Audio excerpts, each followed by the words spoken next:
Morning, folks. The elixir of life. Just in case y'all were wondering if we had big bears in Arkansas,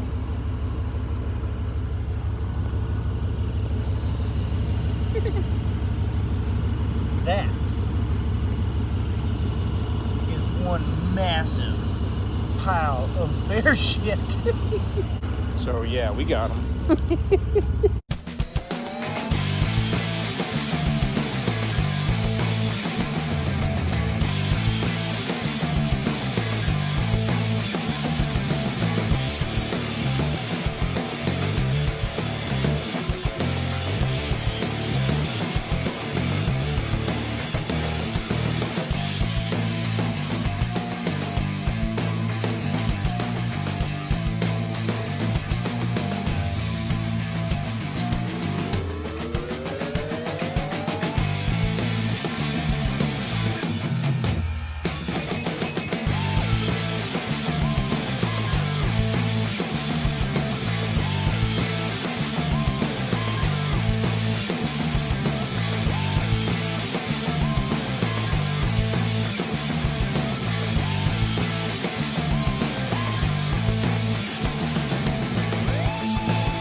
Looks as if today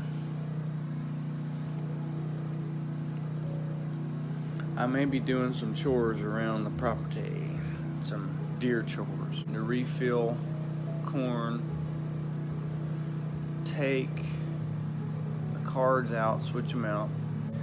I was just watching my Hunt app guy, the HuntWise app guy, what's his name? Jeff Sturgis. And he showed me this little tutorial about how to do what percent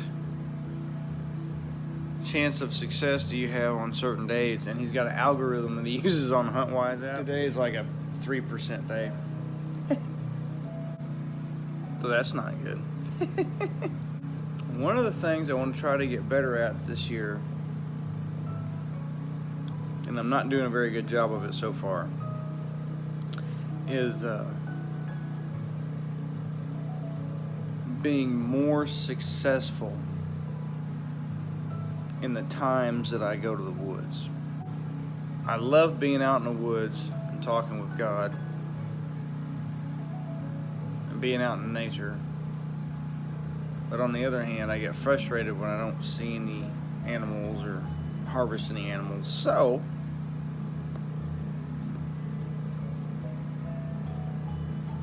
that HuntWise app is a good app to have just for that exact thing.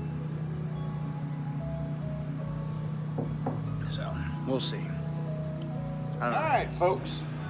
I have made a decision. Change out the camera cards. Make sure the feeders are full, you know. First, I'm gonna have some breakfast. Muzzle loading season starts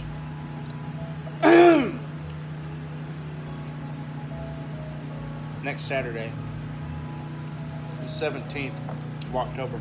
Well, according to the weather, it's gonna be a really good hunting day.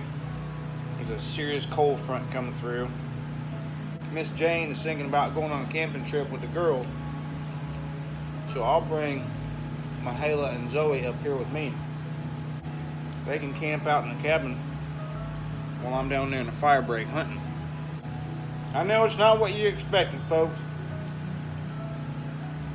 It's not what I expected either. But I think it'll be okay. Gonna do some deer chores. Heck, I might even take the 22 down there and shoot a squirrel if there's one out there on the feeder. I can't stand them suckers, boy. Either way, this weekend has not been a total loss. It's been good to be outside with the Lord. just enjoy everything. So, I'll keep you tuned. Bye. Okay, guys.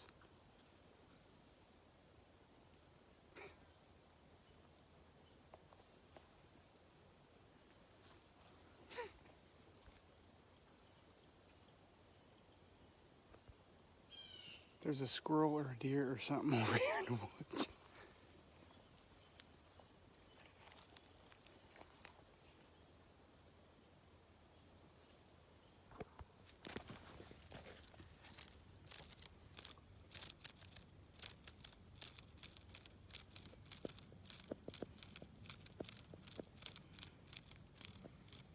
Anyway, I come down here to reseed a few of the bare spots that I have with some winter rye down here in the food plots. And the acorns and the leaves are falling.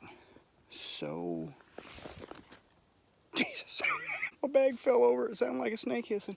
Anyway, everything is falling so loudly in there that I thought there was a deer running around. It's just falling like crazy. Acorns are falling, leaves are falling, so dang.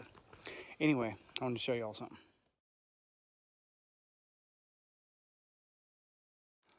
So I'm out here spreading some more winter rye just in these spots that are kind of,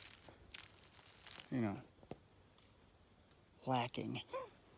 What I wanted to show you though is something.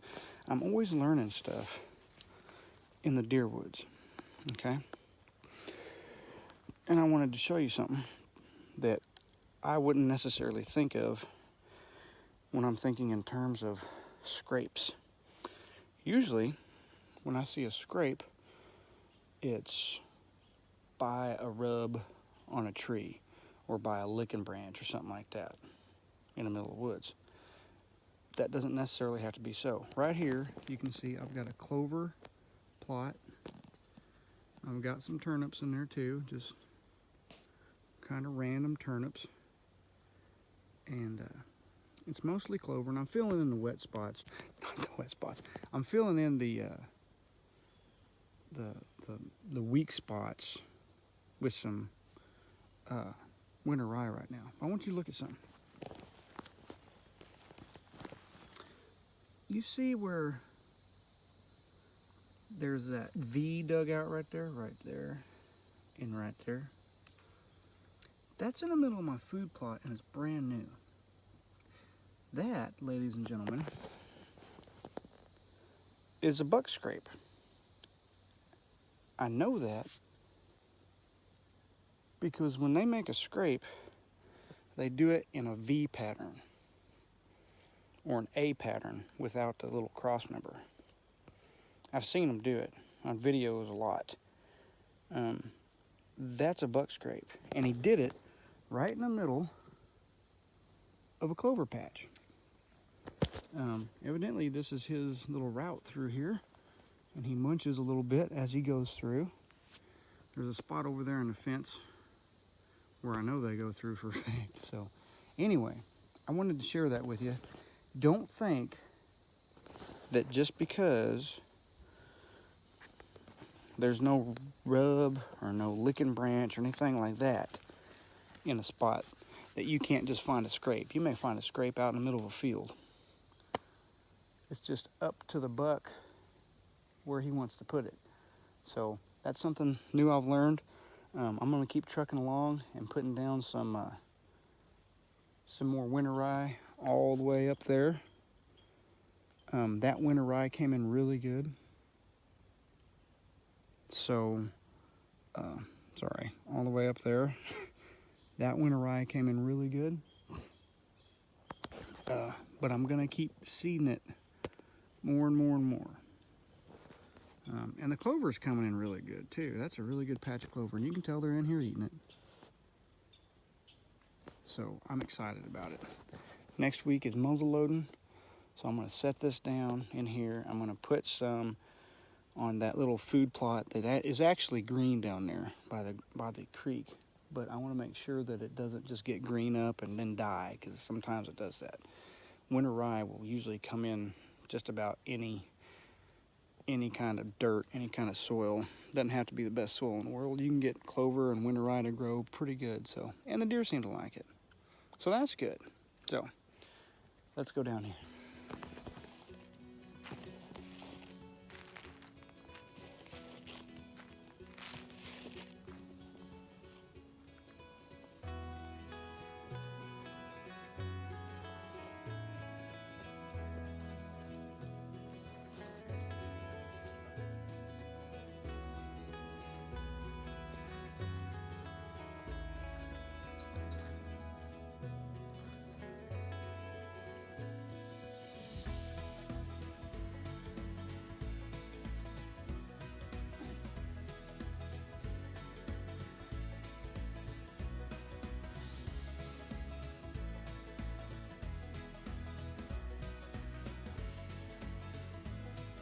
So, one of the things that a lot of deer hunters talk about is diversity.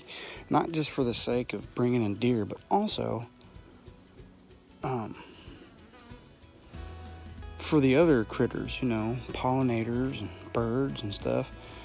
And so we've got a good mixture of that here. We've got hardwood regeneration, we've got food plots for the deer, big woods, clear cuts, all kind of stuff. One thing I wanted to show you though is all this goldenrod.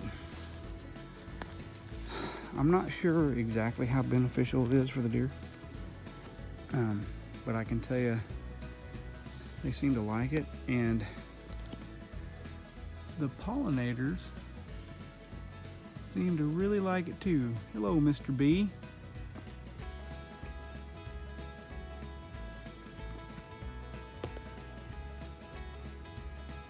So that's pretty cool. We've got lots of diversity down here, and it's just really cool. Another thing to look for, if you have a fence line on the side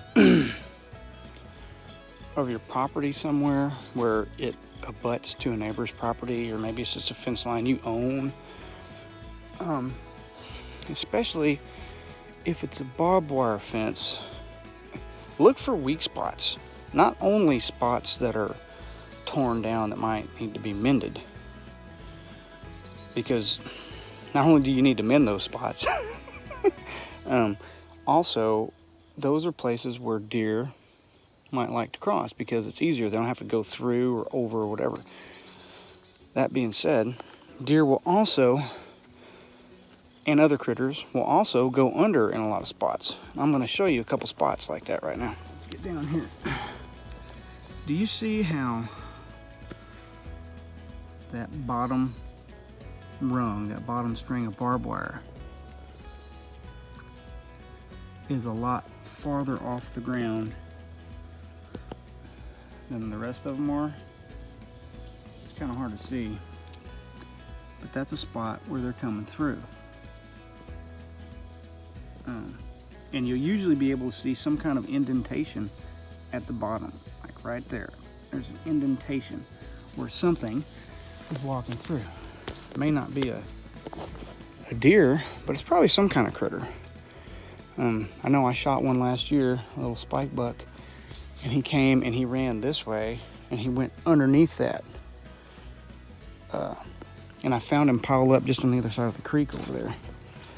But we're gonna walk down this fence line and see if we can't find some evidence of some critters maybe coming through. I can tell you, it looks like already that they've been walking a path down this fence line, right at the edge of this fence line. That tells me they're probably bedding up there on the neighbor's property and coming down onto our property and going to the feeders and the food plots, which is kind of the whole purpose, I guess, of having feeders and food plots, you know. So I've got one more little plot to put some seed on. And in case you're wondering, yes, I did decide to leave that tree stand up there this morning and Just let it sit. It's too hot today to be hunting. Deer just are not going to be on the move. Hey, there's one of them critters again. But this time, he's suspended in midair. Huh. Okay, so here's a spot like what I was talking about. Now, this spot on the fence doesn't necessarily look like a deer's going through, but something is, and it's probably a raccoon. And I'll show you why I say that. It's either a raccoon or a fox or a coyote is coming through there. See that hair? These barbed wire fences are good for that.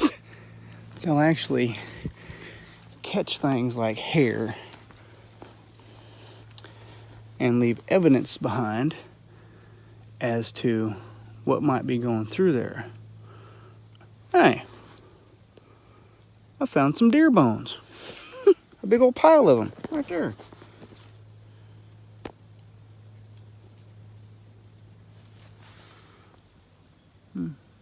That is not for me, I don't reckon. So somebody's killed a deer, and the garbage disposals of nature have taken care of it and come over here with it, and that's fine.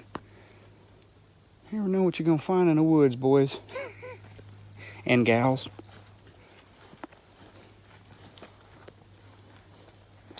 I know that there's a spot down here on the fence that the critters use quite frequently.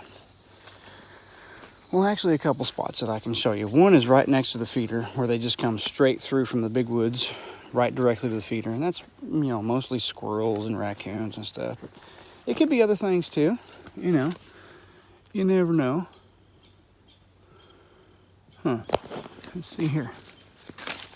Do we have some hair? We do indeed, if it will focus.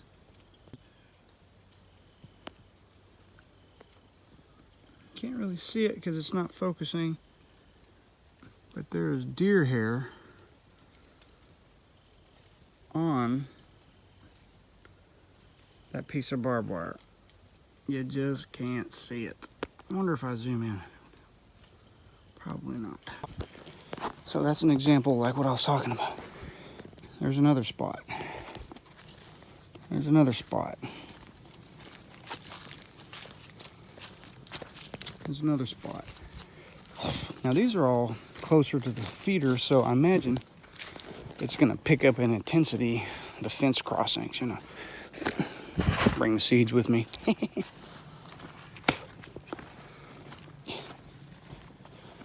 Now right here is a real obvious one. See that little trail that's been beaten down underneath that fence? And if you look real close, right there, there's a big tuft of hair. Big tuft of hair. That's from raccoons. And there's several of those along through here. There's one over here though that the deer seem to use quite a bit, and they like it. Right here they've actually torn the fence down a little bit. Now looky here. See that hair? That's deer hair. So they're using that spot, the deer are, quite a bit. So that's just another little thing that I learned. Here's another spot.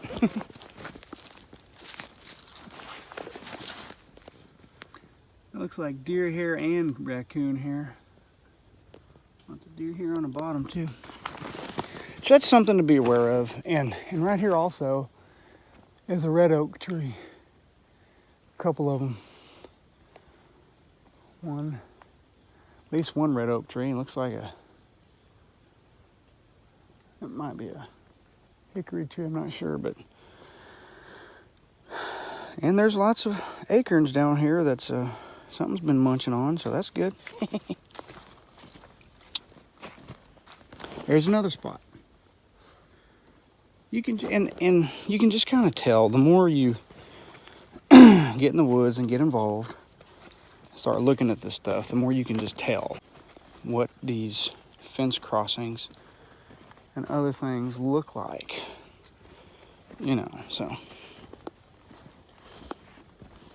sure is fun. One thing that I don't have yet on the property, or that I found yet, are buck rubs.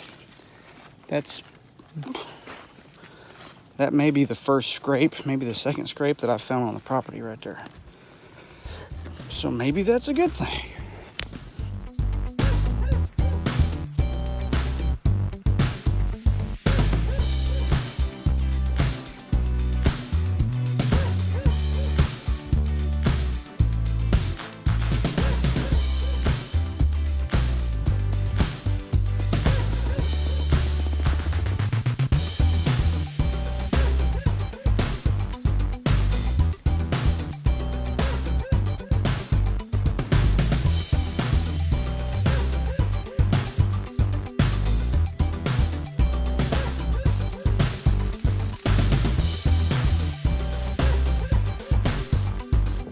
Well, folks, that just goes to show you never exactly know how a hunt's going to go.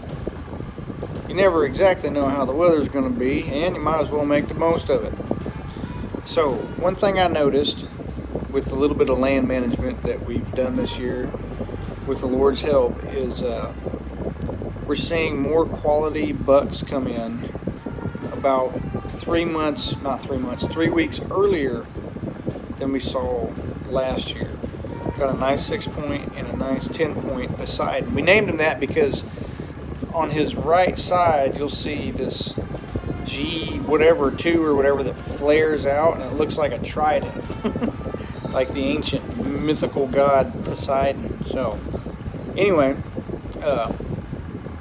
that's pretty cool, man. They just showed up. So sorry I couldn't give you more of a show this time, but it was very interesting. I had a great time. Now, this coming up week, we got a cold front moving through, and it's the opener of muzzle loading season.